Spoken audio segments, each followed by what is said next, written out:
Assalamualaikum warahmatullahi wabarakatuh. Semangat pagi teman-teman. Hari ini tanggal 30 Januari 2026, IHSG-nya naik 1,18%. Selamat. Jadi sudah mulai berbalik arah.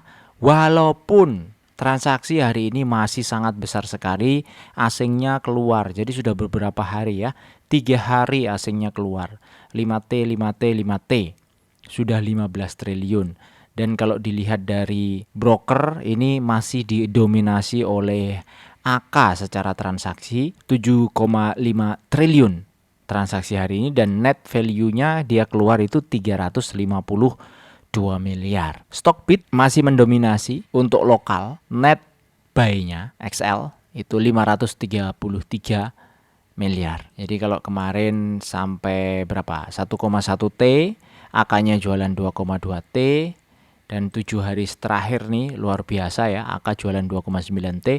Stockbit itu beli net buy 3,4 miliar. Ini luar biasa ya. Frekuensi 11 juta kali.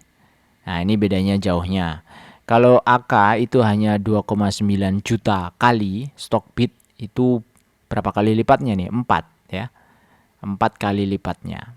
Sedangkan value transaksinya itu so-so ya, mirip-mirip. 44T sama 42T kan mirip-mirip. Tapi memang akhir-akhir ini yang di Stockbit cukup gede-gede gitu, lumayan gede-gede. Oke, kita akan bahas satu saham di sektor konstruksi namanya PBSA. Ya, per hari ini itu sudah turun cukup jauh di 41,99%. Wah, sudah diskon 40% nih. Kan bisa begitu ya. Kalau tidak tahu kronologi atau tidak tahu harga wajarnya, kita bisa terjebak. Walaupun sebenarnya ya di angka 1.500 ini tuh ada support kuat. Nah, cuma dengan kondisi yang ada sekarang, apakah ini bisa terkonfirmasi atau tidak ya belum tahu. Ya, mesti dilihat. Nah, tapi itu kan trennya masih naik, Bang. Ya, betul. Masih di atas MA 200, juga masih di atas MA 100. Jadi setara tren ini masih tren naik.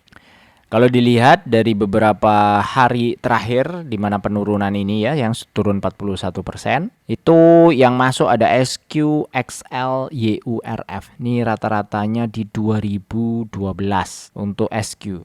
Tapi kepemilikannya tidak sangat dominan ya. 2012 ya berarti di sinilah. Artinya dia pegang sudah cukup lama mungkin. Oh sorry, salah.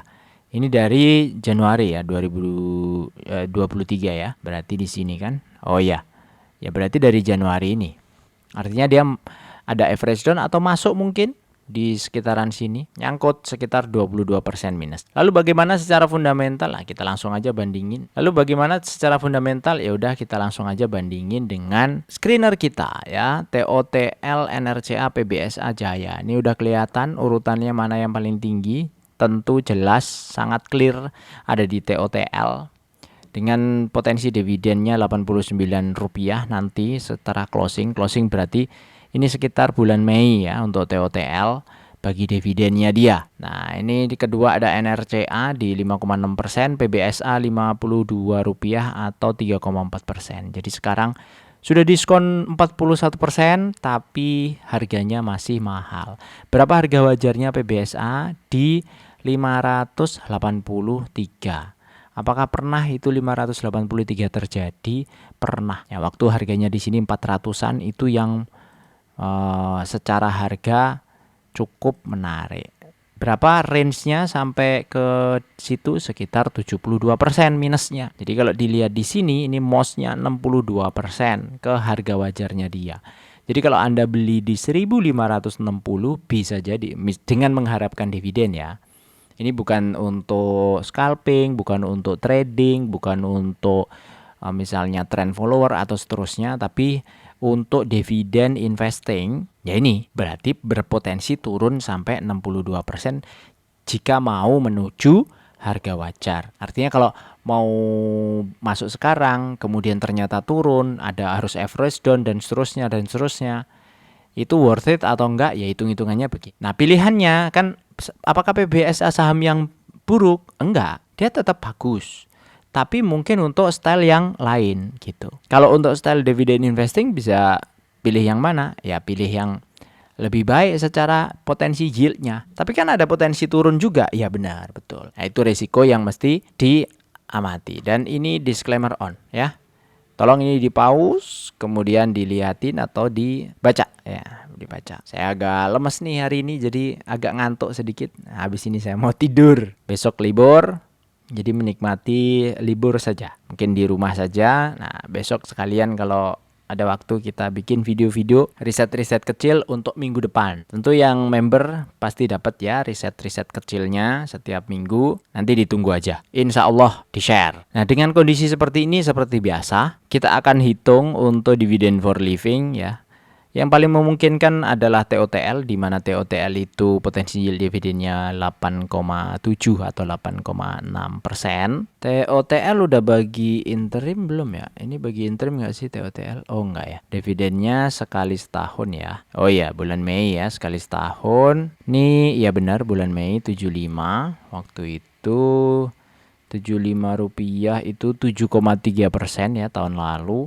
Nah, kalau tahun ini baginya payout rasionya 80% ya berarti sekitar 89. Tentu ini ada risiko teman-teman sesuai disclaimer yang tadi. Dan PBSA masih belum murah, artinya kalau Anda mau mengharapkan dividen ini perlu dipertimbangkan untuk yang PBSA-nya. Nah, kalau TOTL posisi di sini itu peluangnya seperti ini. Oke, kalau 8,7 kita simulasikan menjadi dividen for living untuk investasi, maka selama 25 tahun nabung dengan target 1 bulan dapat dividen 18 juta, ini dapat ya 18.125. Tapi posisinya kurang sedikit. Kenapa 18 juta? Karena ini suka-suka saja. Kalau suka-suka misalnya ini mau 12 juta per bulan, uang hari ini 12 juta itu setara dengan 22 juta nanti 25 tahun lagi. Uang 10 juta itu setara dengan 18.500.000 nanti 25 tahun lagi. Dengan catatan asumsi inflasinya 2,5% per tahun. Kalau asumsi inflasinya 3% per tahun beda lagi angkanya. Gitu. Jadi ceritanya kita nabung saham 2 jutaan per bulan sampai 25 tahun. Dengan kenaikan asumsi investasi 20% per 5 tahun. Jadi sedikit, artinya ini masuk kriteria tapi sedikit lebih di bawah ya, kurang 0,3 lagi. Nah, karena harganya juga sudah lumayan di atas ya, ini mengharapkannya swingnya lagi paling nanti kalau mendekati dividen biasanya, atau kalau ada hal-hal yang kurang menarik di saat mendekati dividen ya tidak ada apa-apa. Kalau secara histori pas waktu dia mau bagi dividen bulan Mei, ini dia naik dimulai dari bulan apa nih? Maret ya. Bulan Maret naik ke atas 52%, habis itu turun karena ada dividen. Kemudian naik terus. Nah, ini bayangin yang dapat dividen trap di sini saja. Kalau posisinya lagi uptrend begini, kan dapat trap nih sampai minus 15%. Uptrend begini kejemput juga akhirnya. Walaupun harus nunggunya lumayan sih.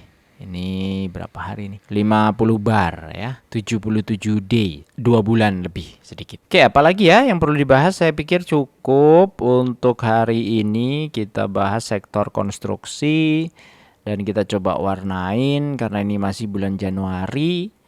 Nah, ada beberapa yang belum diwarnain berarti masih belum di-review. Oh, termasuk kelapa sawit juga belum di-review. Properti juga belum saya review ya, industri properti. Jasa-jasa beberapa juga belum di-review.